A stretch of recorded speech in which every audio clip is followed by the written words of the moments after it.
Hello, welcome back. How's the homework going? Guess what I did? I got today's notes up already. So, so check it out. Are there, and I'm gonna keep working to get ahead. Are there any particular homework problems you wanted to talk about? I do have an office hour right after this class, but I do want to say, that's what I always do. You're like, I have no questions, and then I bring them up anyway. That I want to say that problem 6 is problem 6 where you have a recurrent state, I, and it does not communicate with J, then you must have the probability of transitioning from I to J as 0. This is almost trivial and a one-liner. Now, I don't want you to feel bad if it's not trivial for you, but I did want you to be aware that you probably did it right if you stopped and said, is that it? So I would go for contradiction. I would assume that Pij is greater than 0 and try to get a contradiction. And it is really a one-liner. That's 2. So questions, or should we jump back into recurrence and transience? We're getting to pi. Markov people use the letter pi for so many important things, and 2 of them are coming up at the end today. And we're going to have a whole series of theorems that I'm going to label the pi theorems just to distinguish them so that we can easily reference them, like pi 1, pi 2, that sort of thing. Okay, so I am sharing my screen, and we were in the middle of proving that recurrence and transience are class properties.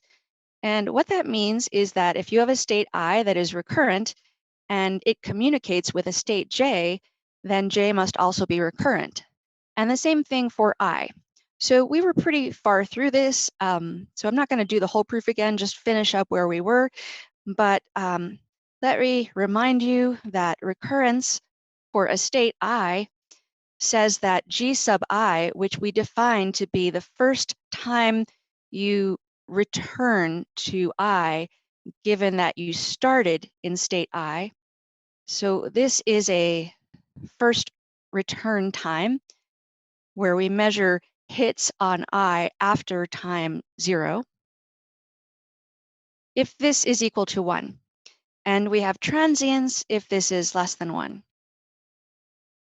And then last time we looked at a new characterization, and we had this theorem that says that if you look at the sum as n goes from 1 to infinity of p I of n, if this is infinite, then you have recurrence. This is an if and only if. And also note that this sum does not have a nice interpretation as anything really, because it's not like the probability of going from I to I overall. You could break that up. If you want to know the probability of moving from I to I in some number of steps, I could break that up into the probability I move from I to I for the first time in 1 step, or the probability from I to I for the first time in 2 steps. That way they're disjoint events. You can't hit I for the first time in 3 steps and also hit it for the first time in 5 steps.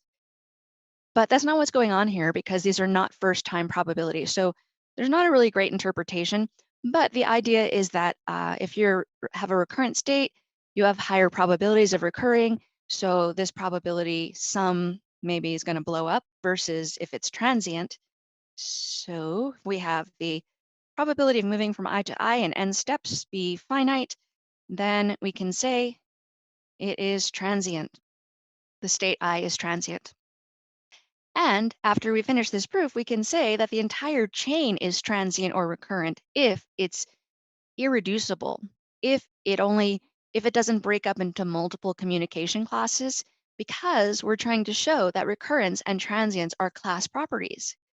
So this means if I is recurrent and I communicates with J, so that's a two-way thing, then J must be recurrent. And the same thing for transience. And we were using this kind of characterization of recurrence to prove that. So it's gonna be a little sloppy. I'm not gonna like state the theorem and proof again, but I guess I should, let me put one line here. Recurrence and transience are class properties. meaning if two things are in the same communication class, then they're either both transient or both recurrent. So we were proving this by saying, suppose that, all right, I guess I am writing this. Suppose that I is recurrent and I communicates with J. We want to show that J is recurrent. So I double arrow J. And so because I is recurrent, this tells me that the sum as n goes from 1 to infinity of PII super n is infinite by the new characterization we have for recurrence that I just wrote above in this circle that's off the top of the screen just barely. And I communicates with J implies that there exists, I don't want to use n, I've used that. So there exists integers k and m greater than or equal to 0 and integers such that the probability I go from I to, say, j in k steps is positive, and the probability I go from j to I in m steps is positive. So you can get from one to the other in some number of steps. Okay, so we're trying to prove that j is recurrent, and then we're done with the class property kind of argument here. And this is a characterization of recurrence. So I want to show, using this method, we will have recurrence if we can show that that sum with j's in there is infinite. So I want to show that the sum as n goes from 1 to infinity of p, j, j, super n is infinite, because that's enough to say it's recurrent. Okay, so we can write, check this out, the probability of going from j to j in m, the order here doesn't matter, but I'm trying to make this look nice, m plus k plus n steps. This is greater than or equal to the probability of going from j to I in m steps, and then from I to I in n steps, and then from I to j in the remaining k steps. So I didn't put them in the order I wanted, but it doesn't matter. This is just a sum. I was trying to make them match, so m plus n plus k, but it's just a sum. And we get this inequality by the Chapman-Kolmogorov equations. Now, usually we only have two things in there, but we can generalize to three things or more. That go disappeared. And then we're summing over all the intermediate stops. So this is just a single term in a two-sum Chapman-Kolmogorov equation, where we would say, okay, I'm going to start at J. Where am I going to go after M steps? And then where am I going to go after in the final K steps? And we'd sum over all the possibilities. And this is just one term, because in that sum, we're going to hit state I. Is that okay, or should I write out the full Chapman-Kolmogorov sums? Basically, this is one way to do it. You can go from J to J in M plus K plus N steps without hitting I at all. So this is one way to do it, not the complete ways you can do it. So it's a smaller probability. Okay, so we're pretty much done because I wanted to show that the sum of the JJ in n steps probability is infinite. And so I'm going to sum over n as n goes from 1 to infinity, this guy on the left. So I'll get m plus k plus n. And that's going to be greater than or equal to the sum over n of the right-hand side. And the reason I just was lazy is because I really want to pull some stuff out, because this first term and this last term do not depend on n, so they can be pulled out.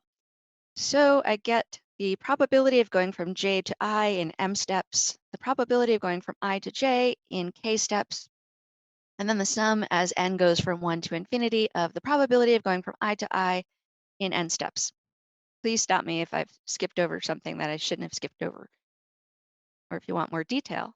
So we know this is infinite because I is recurrent. I'm trying to say that this is infinite. So I could be in trouble here if I had infinity times like a 0 here or here, but I don't because I communicates with J and J communicates with I. And I specifically chose this M and N to have strictly positive probability, so non-zero. So I don't have any issues of multiplying infinity times 0. And so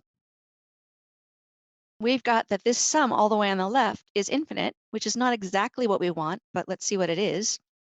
So we've got the sum as n goes from 1 to infinity, probability of going from j to j in m plus k plus n steps is going to be infinite because it's greater than something that's infinite.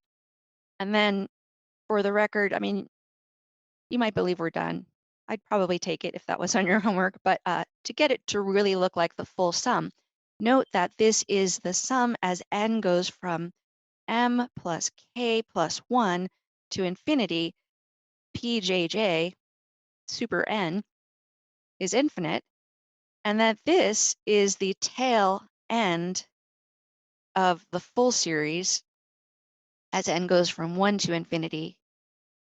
And so if part of it is infinite, the whole tail, then the full series is certainly going to be infinite, which is what we were trying to show.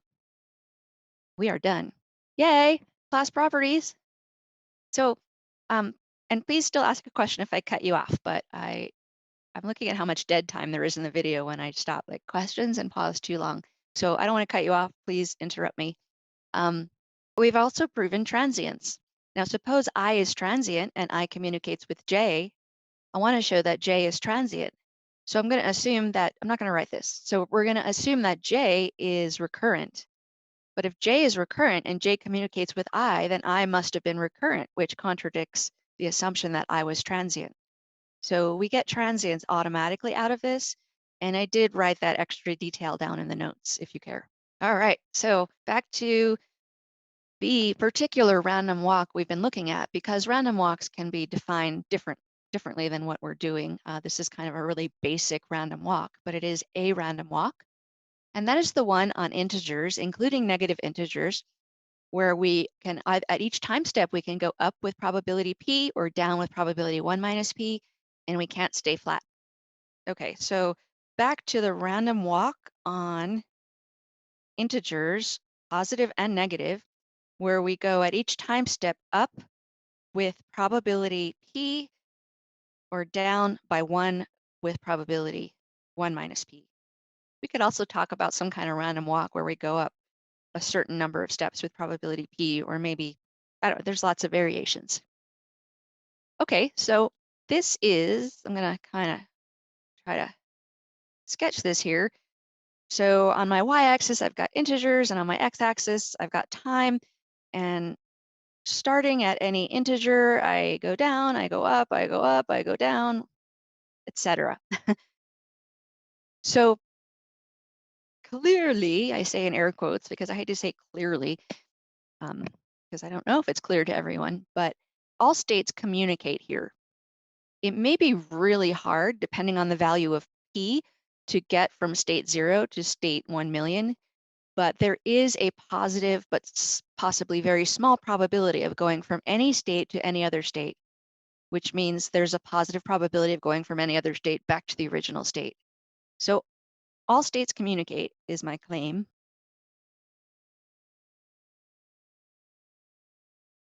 Yes, so I'll put that at the end of my sentence. That's really important, right? Because if it's just 1, then this is going to keep going up, and so I'll never reach the negative states and vice versa.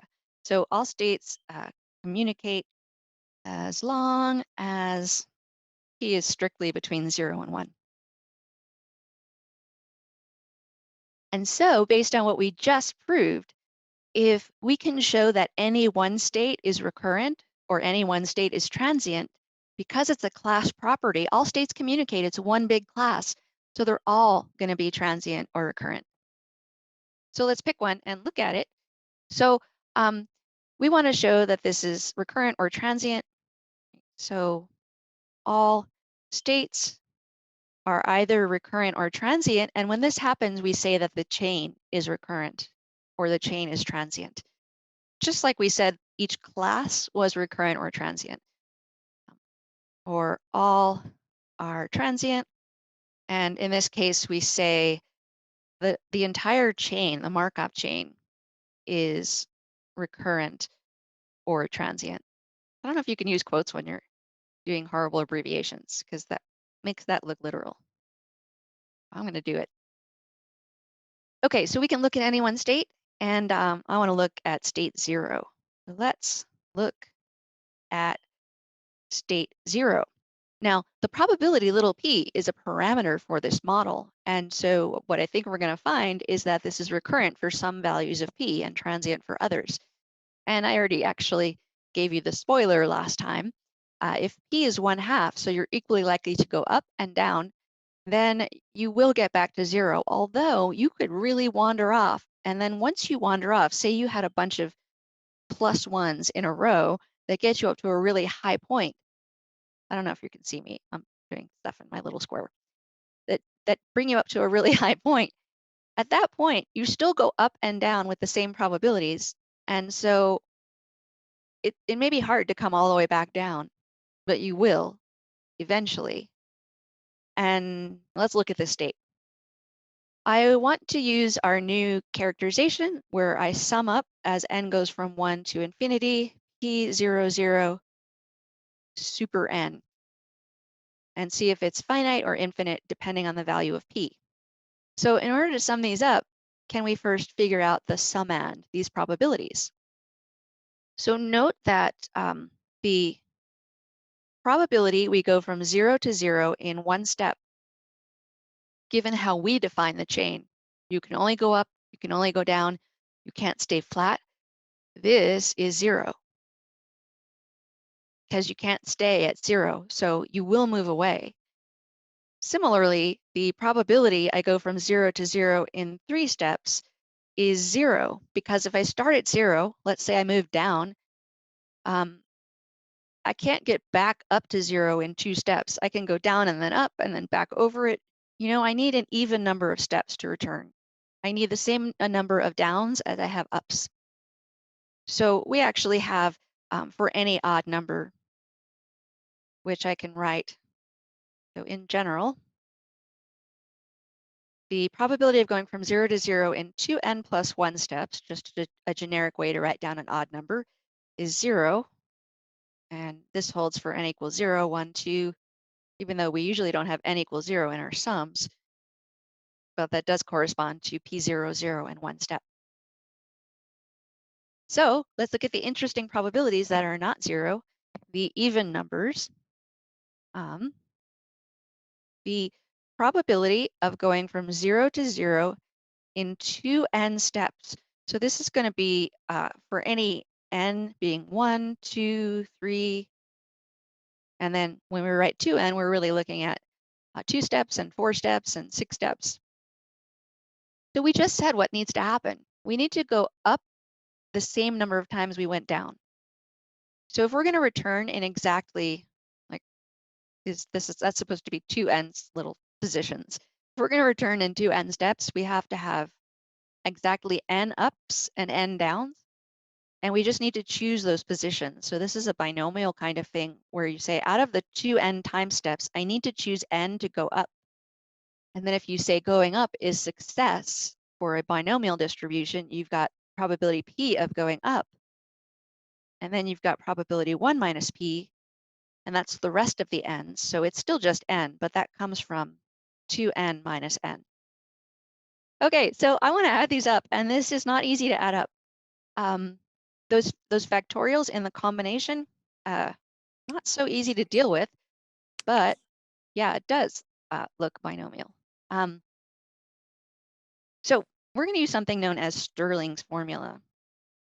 So I'm going to take a little bit of a break from the problem, which is to show that that sums up to infinity, and use something known as Stirling's formula. This is an approximation for factorials. And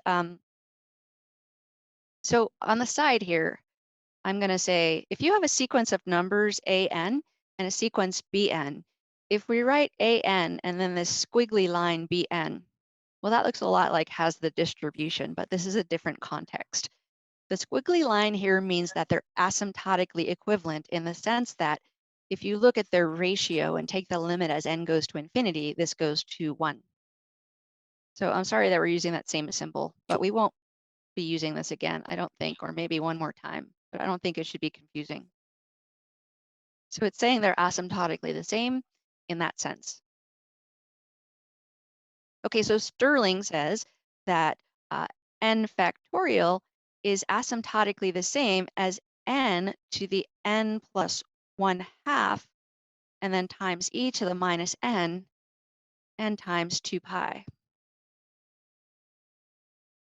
I started writing up a proof for you this morning that would be totally optional reading, and then I was on my 4th page and hadn't even gotten there. I was still on a lemma. So then I decided to just link someone else's proof, which I have, and they somehow got through it in 2 pages. So I want to go read that too. I can prove it, but my proof is really long. So right now, in the section of the module where you see the normal notes, there's another link with a proof of Stirling's formula. It is not for the faint of heart, and you really don't need to know anything from that proof. So it's just if you're interested. All right, so let's use this on our binomial looking thing up here. First, I'm going to look at just that coefficient. I have 2n choose n, and this is 2n factorial over n factorial n factorial. And using Stirling's formula, okay, so I'm going to do that now, and I'm going to say that this whole thing, now you might have to think about this a little bit. We're not going to do this ever again, so don't get hung up here. And also, we're going to dig up some of your old calculus. Unless you're a calculus TA, then it's pretty new, like a limit comparison theorem. And if you don't remember it, do not start digging through your old calculus stuff because you're worried about how this is going to affect Markov, because this is the only time we're going to do this. So I'm going to use my Stirling's formula. This is 2n to the 2n plus 1/2 e to the minus 2n square root of 2 pi over n to the n plus 1/2 e to the minus n square root of 2 pi times another n to the n plus 1/2 e to the minus n square root of 2 pi.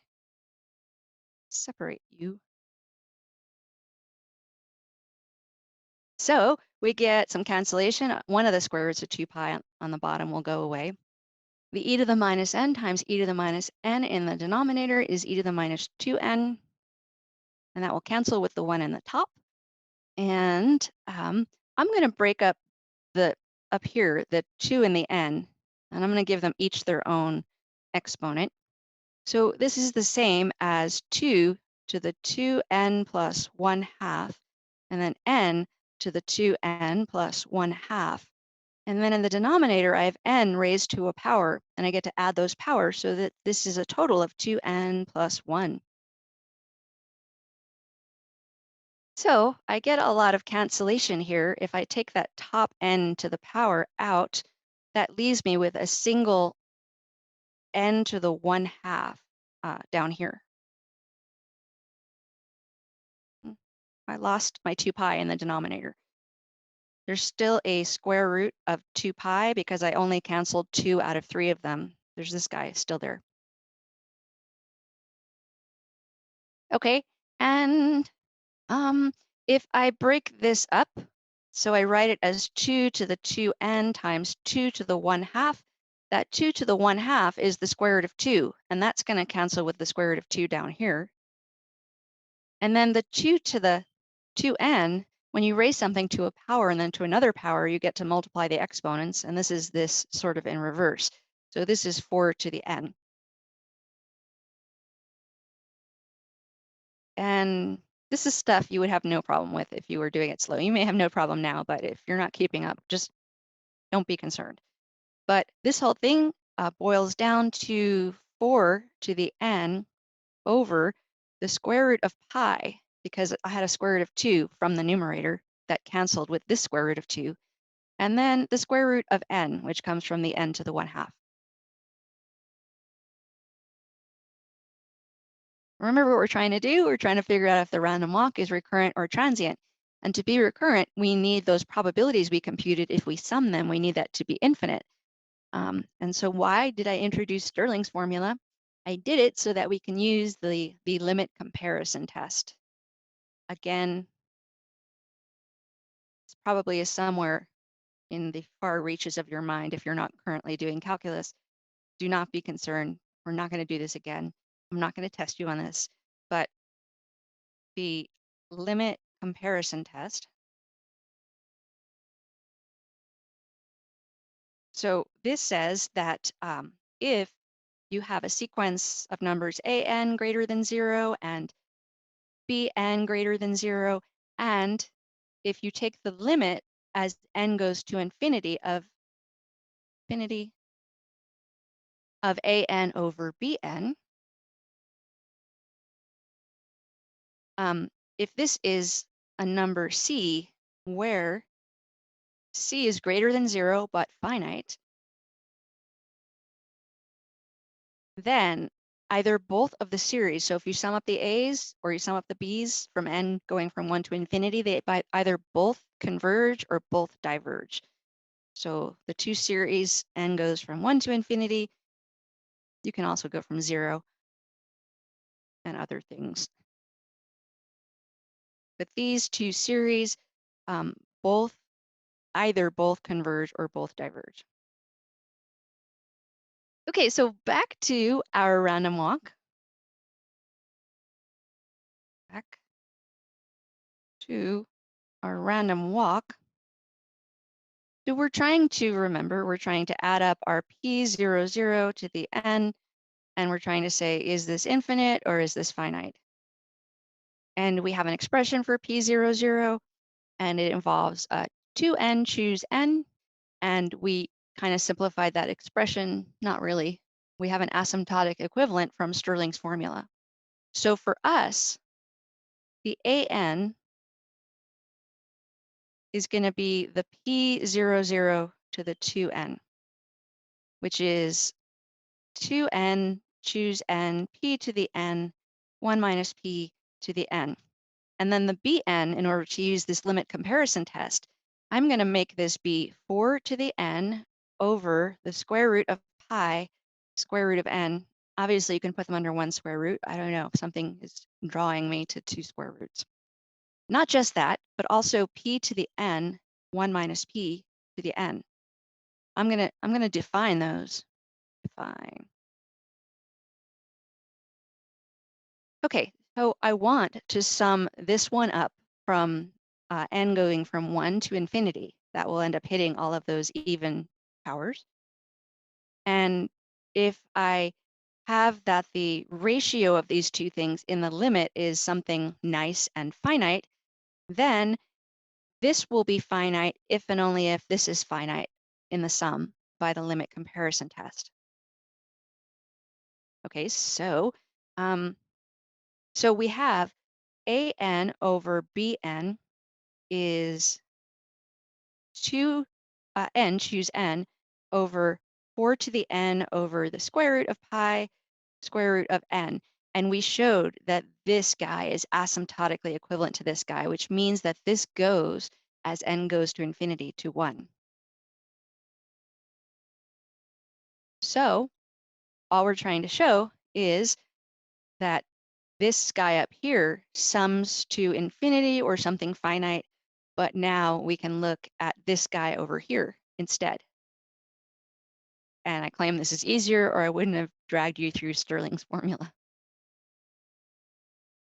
So let's look at the sum as n goes from 1 to infinity of the bn's.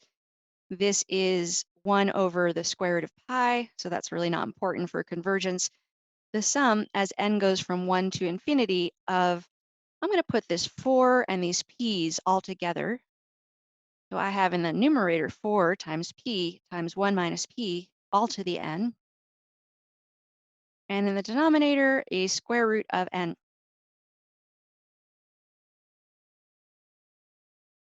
So what the heck, is this going to converge or not? Let's look at the numerator.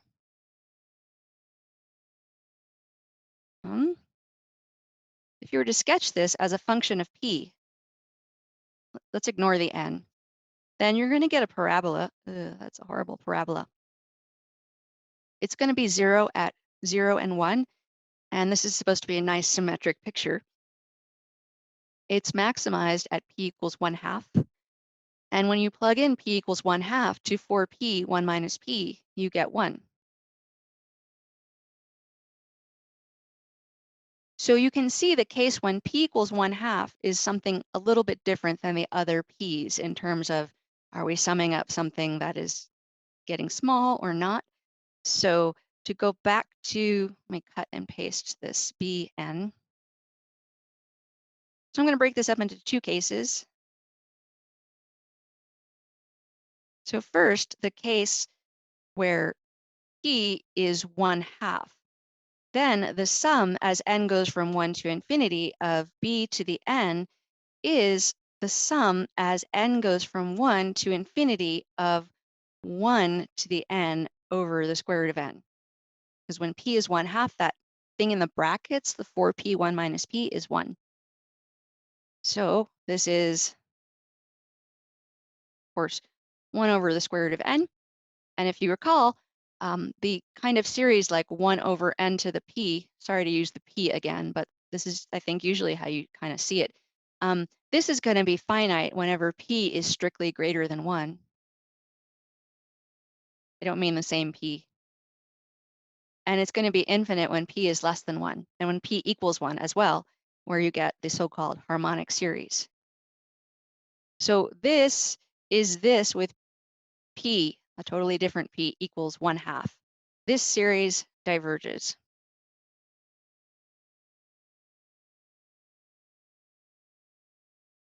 And so our sum of the bn's diverges, and by the limit comparison test, because the limit was of the ratio was finite, we get that the sum of the an's diverges when p is 1/2.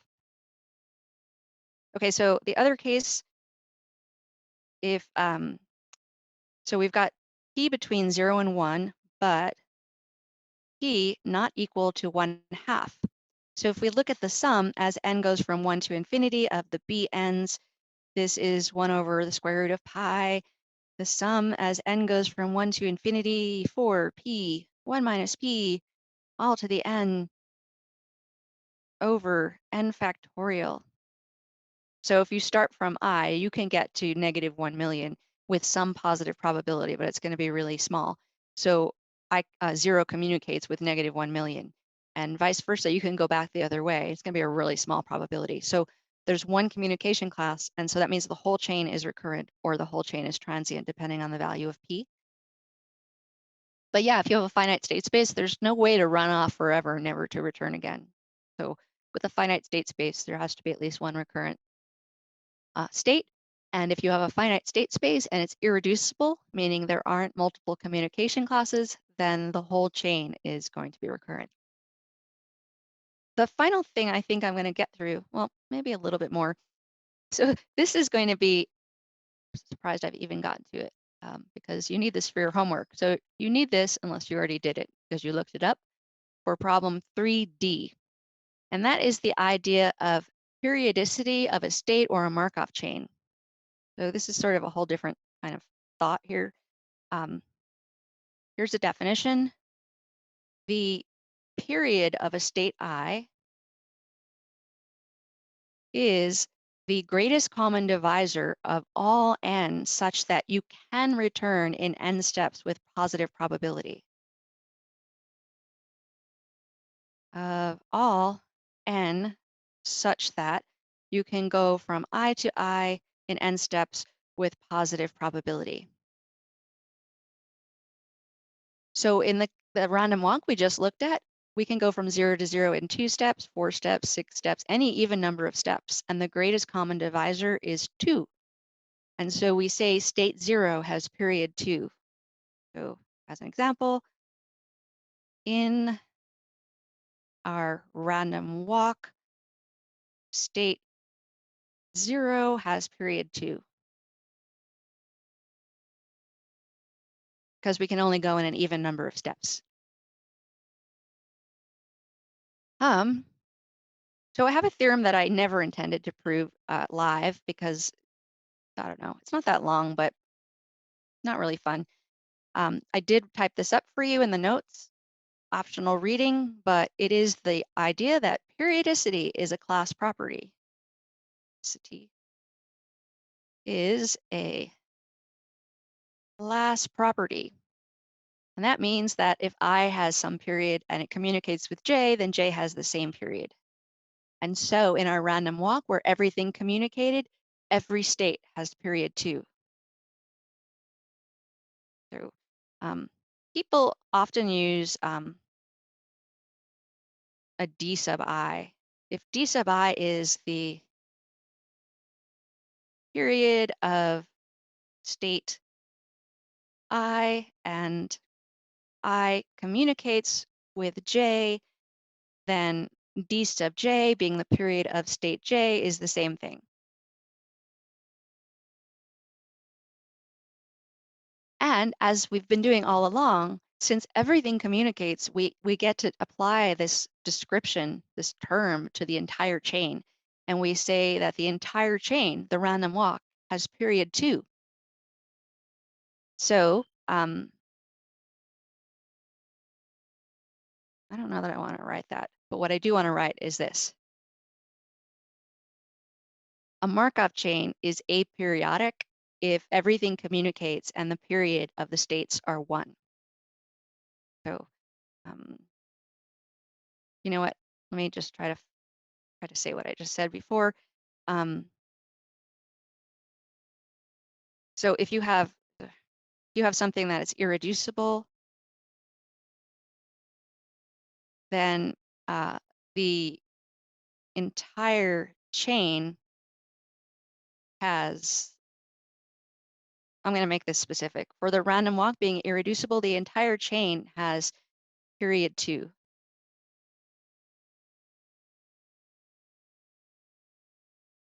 But the final thing is this definition, and then I'll say something about that homework problem, and then we're done. So if a chain is irreducible, I don't think you technically need irreducibility. I'll say something about that in a sec. If it's irreducible, you can talk about the period of the chain because the individual communication classes will have their own periods perhaps. So if it's irreducible and has period 1, we say that the chain is aperiodic. I think technically this could apply even if it's reducible and everything has period 1 anyway in the different classes. I've never heard anyone use it that way though. And I don't think it's going to matter in things coming up. But to get to your homework problem, you have in problem 3D, you have 3 states.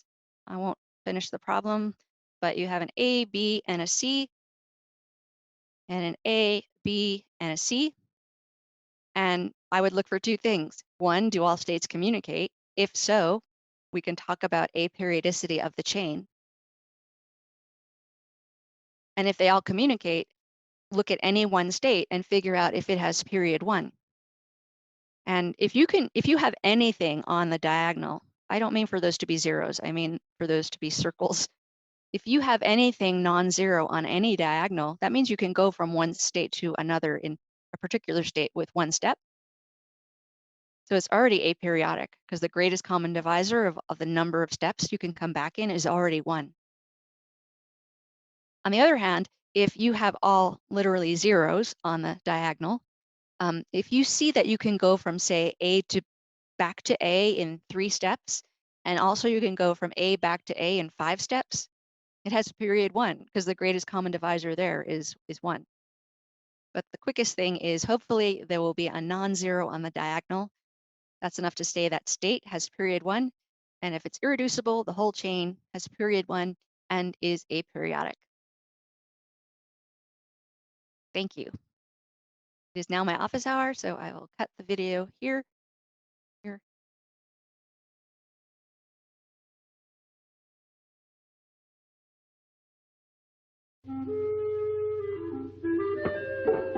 Hello, my baby. hello, my honey, hello, my ragtime gal. Send me a kiss by wire. Baby, my heart's on fire. If you refuse me, honey, you lose me. Then you'll be left alone. Oh, baby, telephone and tell me I'm your